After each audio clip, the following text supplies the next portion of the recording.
Union finance minister Nirmala Sitharaman గారు ఒక అరుదైన రికార్డ్ స్థాపించారు. ఒక హిస్టరీ సృష్టించారు. ఎనిమిదోసారి కంటిన్యూస్ గా కాన్సిక్యూటివ్ గా ఆవిడ బడ్జెట్ ప్రెజెంట్ చేస్తున్నారు ఇండియాకి ఫినాన్స్ మినిస్టర్ గా. ఆవిడ చాలా సవాళ్ళని చూశారు. పోస్ట్ కోవిడ్ రికవరీ కావచ్చు, కోవిడ్ టైంలో కష్టాలు కావచ్చు, ఆ తర్వాత ఇండియన్ రూపీ డిప్రిసియేషన్ కావచ్చు, ఇప్పుడు ప్రస్తుతం ఈ మధ్యలో రష్యా ఉక్రెయిన్ వార్ కావచ్చు, రకరకాలు చూశారనమాట. ముఖ్యంగా ఈసారి ఎకనామిక్ గ్రోత్ అనేది చాలా స్లో డౌన్ అయింది. ప్రపంచంలో అంటే ఇంటర్నేషనల్ గా ఇష్యూస్ లేదా డొమెస్టిక్ ఇష్యూస్ అన్ని కలిపి ఎకనామిక్ స్లో డౌన్ అనేది మనం చూడొచ్చు. 4 ఇయర్ లోలో ఉందంట. దాదాపు ఫినాన్షియల్ ఇయర్ 2025-2026 కి 6.4 ఆ విధంగా ఉండొచ్చు. అంటే lowest growth rate after Covid అన్నమాట. కోవిడ్ తర్వాత లాస్ట్ 4 ఇయర్స్ లో ఇదే లోయెస్ట్ గ్రోత్ రేట్ అన్నమాట. తర్వాత రూపాయి డౌన్ ఫాల్. ఇంటర్నేషనల్ మార్కెట్ లో రూపీ డిప్రిసియేట్ అవుతుంది. ఈ రోజున చూస్తే కనుక పర్ డాలర్ కి 86 రూపీస్ అన్నమాట. వాల్యూ రోజు రోజుకి పడిపోతుంది.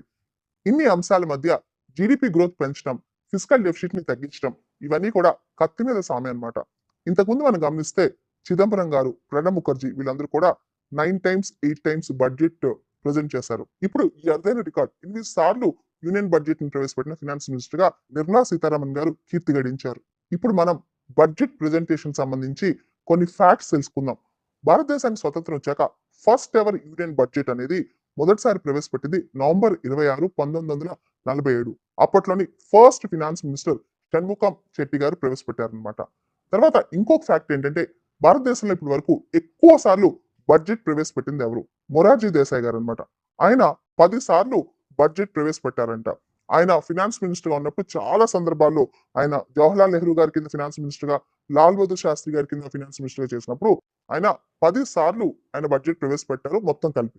మొరార్జీ దేశాయ్ గారి తర్వాత ఎక్కువ సార్లు బడ్జెట్ ప్రవేశపెట్టింది పి చిదంబరం గారు. ఆయన 9 సార్లు బడ్జెట్ ప్రవేశపెట్టారు. ఆ తర్వాత 3వ స్థానంలో ఉన్న వ్యక్తి ప్రణబ్ ముఖర్జీ గారు. ఆయన 8 సార్లు బడ్జెట్ ప్రవేశపెట్టారు. తర్వాత మన్మోహన్ సింగ్ గారు 5 సార్లు బడ్జెట్ ప్రవేశపెట్టారు కంటిన్యూస్ గా. మన కాన్స్టిట్యూషన్ లో ఆర్టికల్ 112 యాన్యువల్ ఫినాన్షియల్ స్టేట్మెంట్ గురించి చెప్తుంది అనమాట. యాన్యువల్ ఫినాన్షియల్ స్టేట్మెంట్ అంటే బడ్జెట్ అని అర్థం. బడ్జెట్ అనేది మన రాజ్యాంగంలో ఆర్టికల్ 112లో ఉంది. 2015 నుంచి కూడా మనం బడ్జెట్ ఫిబ్రవరి 1వ తారీఖున ప్రవేశపెడుతున్నాం. అంతకుముందు ఫిబ్రవరి లాస్ట్ లో పెట్టేవాళ్ళు అనమాట. అడ్వాన్సింగ్ ద బడ్జెట్ అనేది కొత్త కాన్సెప్ట్ తీసుకొచ్చారు. బడ్జెట్ ఎక్కువగా డిలే కాకుండా మార్చ్ 31 తర్వాత అతి తొందరగా బడ్జెట్ అమౌంట్ డిస్పర్స్ అయ్యేందుకు ఇప్పుడు అడ్వాన్సింగ్ ద బడ్జెట్ అని తీసుకొచ్చి ఫిబ్రవరి 1వ తారీఖునే బడ్జెట్ ప్రవేశపెడుతున్నారు. రేపు అంటే ఫిబ్రవరి 1వ తారీఖున బడ్జెట్ ప్రవేశపెడుతున్నారు.